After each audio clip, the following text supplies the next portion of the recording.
I know Bo made a point earlier about the fact that you're going to start to see a shift in the conversion, that more women are going to be making more money. Great. I hope I'm alive to see so, because what I know, yes, pretty, I hope I'm alive to see so. And the reason why is because I do find it very, very interesting that the logic of sorts comes up from the female demographic once she actually makes money. The only time it is a divide or she's offended is when the fact that she's not in a position. I think that I think that men want to be like, sorry if I'm using this word. I really don't mean this word, but it's the best word my brain can come up with right now. It's like men want to be like the best victims in divorce. And then, I told you it's not the right word. It's just the word that my brain could come up with. But, since, the chat think I'm dumb anyway, I'm just going to use dumb words. So, so anyway, but I think that, so when I talk about what women lose or what women contribute in divorce, I'm speaking like, I'm not saying that men ain't doing nothing and men are not affected in any way. What I'm saying is it's not as bad as some men try to paint it. From a woman's perspective, we are also affected. My everything was on the line. My business was on the line. Like, so my retirement, my everything. And if he didn't say, no, she can have it. And if I didn't say, no, he can, whatever he worked for, he can have it. We said the same thing. If we didn't say that, then we would be, well, put your financials on the table. Now we got to split them up. You want her retirement? You want his 401k? Like, what we doing? So, like, you have to split things. Now, whoever makes more, and I made more, so I would have been heavily affected, right? So, I think that what I am usually saying, is that the person who makes more may not be a man, and men are not always the ones that are affected. I just want to shed light because it's the men who don't make six figures. It's these average and below average men that like to get married. They like to say, I'm scared because you're going to take everything in divorce. Sir, the drywall is peeling off of the wall. You don't have anything. I want you to realize that woman probably don't want that broken drywall from you. It's okay. Those are the particular men that I'm talking about. And so my conversation is an as well as, like, I'm adding to what the men are saying. I'm not taking away anything from y'all. But from a woman's perspective, I'm just like, this also happens to us. So that's all I'm saying. Like, I want us to not like have this back and forth, like I'm right, you're wrong. I'm not saying that. I'm adding to. In a marriage, I think it is logical. Just like in life, I think it's logical for us to have conversations about death. I don't think that should be taboo. I don't think that's something that we should run away from. But I do think that's something in our community that we don't really talk about. Like, we don't really have insurance, life insurance policies, things like that. And it's because we avoid those conversations. We don't educate ourselves enough about wills and trust, right? And so just like when we're having these conversations about relationships and breakups and divorces, it's like we have to have those conversations. I don't want them to be the highlight because I still stand on that. I don't think that should be the highlight.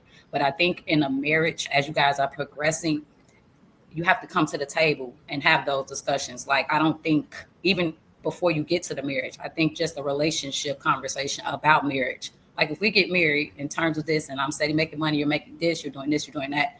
If in the event of marriage dissolving and it's a divorce, what would that look like? Like, I think a man should be thinking about, am I financially set up to provide alimony before I even get married? I mean, again, these are just regular different type of discussions that you should probably be having, because I think if you had those discussions, it'll take a little band-aid off that fear, but at the same time, I think it would have you all be a little more stable. And I think you'll be moving a little more realistically instead of just, I don't want this to happen, or any event that it does happen. I mean, some people, they may just decide they don't want to stay involved, like it's too much legality, and they just want to be a couple.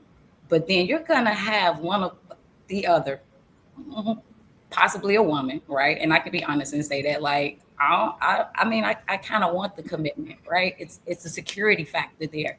Sometimes you be like, man, that 20, 30 years I just spent with him, he could still leave, and now I don't have nothing, right? So marriage does provide that security. I'm just being honest, it really does.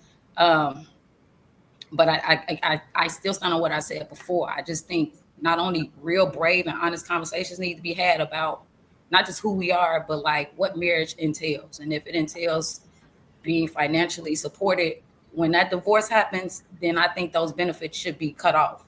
So just because I'm a woman, I'm not going to sit up here and say that I don't think that that's unfair, that a man still carries that financial responsibility, even though you're not his wife. I've never understood that. And he has to take that on until you basically get pawned off to another man.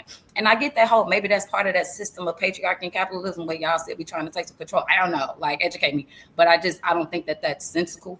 But then we also have to talk about alimony. That really depends on who's more financially superior. So there could be women paying alimony as well. Those aren't just celebrities either. So again, I still go back to what I said before. Things are going to happen in life and in your relationships. You just have to prepare for those. You can't not do things because you're afraid of what's going to happen next. It's going to happen.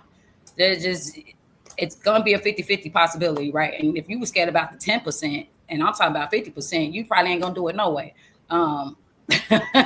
But again, that whole church and state and marriage and you and a man going down there doing that, like I say, that's a whole nother conversation. And people, I think, are learning more about that, and they're just wanting to be more financially cautious. I don't think it's necessarily avoiding the relationship. It's avoiding everything that comes with that. And again, some of us as women, we can be advantageous to get into a marriage, like I say, for the security of the marriage and for the security after the marriage.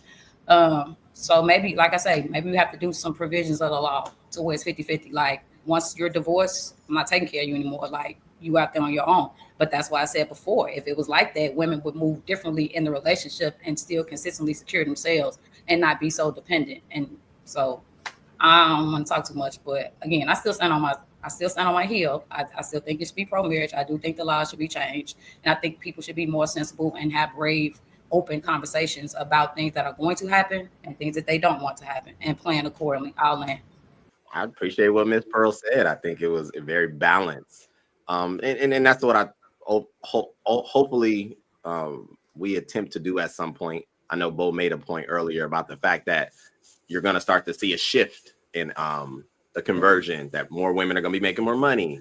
Great. I hope I'm alive to see so, because what I know, yes, pretty, I hope I'm alive to see so. And the reason why is because I do find it very, very interesting that the logic of sorts comes up from the female demographic once she actually makes money. The only time it is a divide or she's offended is when the fact that she's not in a position financially. So it just speaks to the point that it's not so much male or female. It's the fact that it's just, there should be some things that are fair. And to what Ms. Pearl was saying, a lot of those laws are just predated to current conditions. That's just what's going on. Things have changed. And I think that we are just kind of trapped in the middle, us 80s babies, because at one point I never heard about alimony as much, or all of these things. You never heard about this stuff in mass. People actually used to like each other back in the day, or at least pretended to. I don't know what happened. And now everybody ain't nobody want to get together. Everybody like, F that, we go rock out and, keep a distance, whichever, however. But, yep. I'm loving where the conversation is going. That's my part. That's all I got to say. I'll land.